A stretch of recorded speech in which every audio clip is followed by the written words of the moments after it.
Bom dia, hoje quarta-feira, 27 de julho. Estamos dando início a mais uma reunião matinal. Por aqui no Brasil, saiu o dado de confiança do comércio, demonstrando uma nova alta aí. Economia é feita de expectativa e, obviamente, de confiança. Com os agentes ajudando, confiança melhorando, se acaba estimulando, sim, a economia. Além disso, você tem mais um dia para a Dilma entregar alegações finais, quer dizer, ainda tem toda essa burocracia, né? Até ela já está se mudando, voltando para Porto Alegre, para que continuar com isso, né? Vamos lá destravar isso, porque como eu falei, após o impeachment sendo aprovado, final de agosto, coisa de menos de um mês basicamente, Temer virá como um trator com as reformas. Eu ainda continuo com esse call. Além disso, o governo fará pente fino para concluir obras do PAC. Tem que fazer, né? Para saber de onde veio, tem desvio, onde vale a pena continuar investindo ou não. Lá fora, bolsas em alta, muito por conta da expectativa de estímulos no Japão, resultados corporativos e indicadores acabam impulsionando as bolsas. Chamo agora o Gustavo Cruz para falar sobre tudo isso que eu mencionei como highlight, como destaque. Bom dia, Gustavo. Bom dia, Celso. Bom dia a todos. Pois é, a gente tem uma situação diferente no Oriente e no Ocidente. As bolsas no Oriente, a gente tem parte das bolsas avançando com essa expectativa de estímulos vindo do Japão.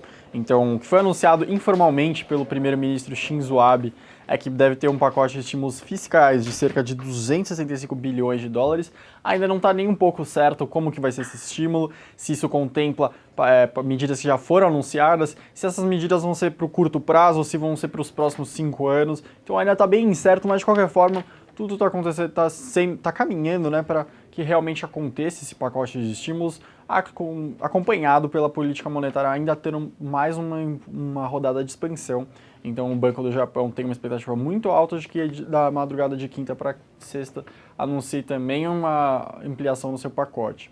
Então tanto fiscal quanto monetária, vamos ver se vai ser algo combinado, como é que vai ser. Ainda está bem incerto, mas na verdade está caminhando realmente para que seja anunciado até nesse comecinho de agosto.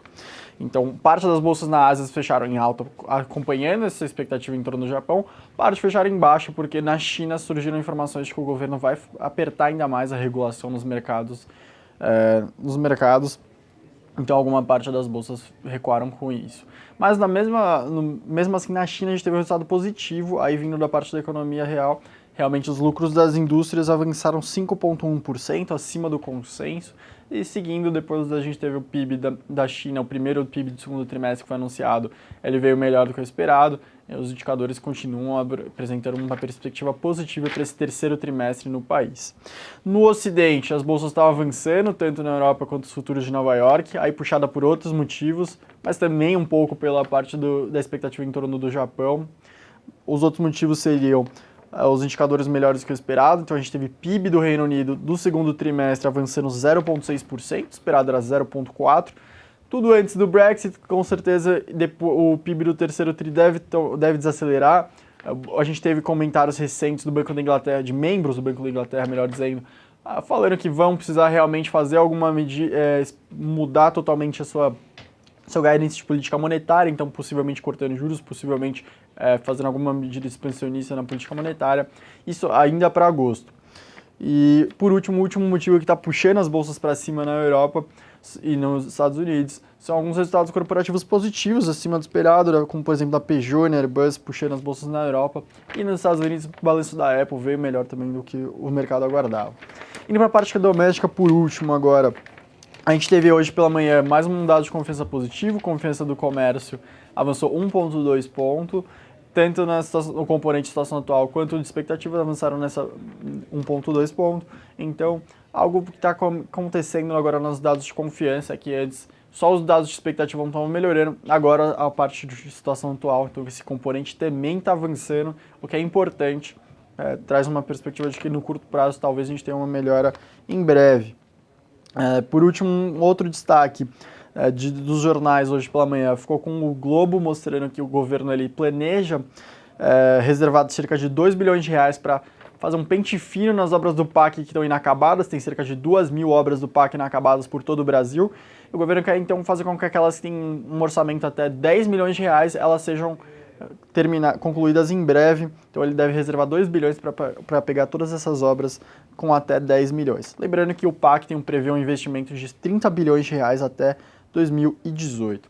Antes de devolver para o Celso, então, só destacando que hoje na agenda a gente tem reunião do FONC, a conclusão dela, e depois a gente tem um comunicado, o Fed não tem aquela entrevista coletiva depois, só tem um comunicado. Então, o mercado não espera nenhuma alteração na política, na taxa de juros por lá, mas talvez no comunicado o mercado acredita que o Fed vai falar que a atividade não é melhorada e voltar a se preocupar, a colocar que está um pouco preocupado com as condições internacionais, justamente porque essa reunião é a primeira depois do Brexit. Agora fiquem com o Celso, a gente se vê logo mais no XP Connection aqui na Infomoney. Vai lá, Celso. Obrigado, Gustavo. Por aqui saiu o resultado da Vivo, um bom resultado operacional e também surpreendendo positivamente com as sinergias da compra da GVT. Mas a compensação do lucro veio um pouco abaixo. Eu diria que neutro impacto em relação às ações, a gente sai gostando principalmente com uma boa pagadora de dividendos. Além disso, o minério fechou em alta de 1% na China. Tem Exetec também com a sua prévia operacional números fracos. Seguimos céticos com o setor de real estate, não recomendando exposição a nenhum ativo do setor. E Qualicorp, né, com a GIC, né? Falando em administração empresarial, esclareceu que não tem interesse em realizar nenhuma oferta pelo ativo. Na semana passada foi o Carlyle Group que falou que também não tinha, as ações subiram muito por conta de uma possível oferta para fechamento de capital. Além disso, mesa de BTC, nossa mesa de aluguel, destaque para TIM, Magazine Luiza, Taesa, Copel, Santander, Exetec, são os principais destaques aí da nossa mesa de aluguel. Vou ficando por aqui, mas lembrando que hoje tem XP Connection para a gente falar sobre macroeconomia e também sobre os mercados. A partir das 11h40 aqui na Infomoney. A gente volta às 11h40. Um grande abraço, uma excelente quarta-feira a todos e até daqui a pouquinho.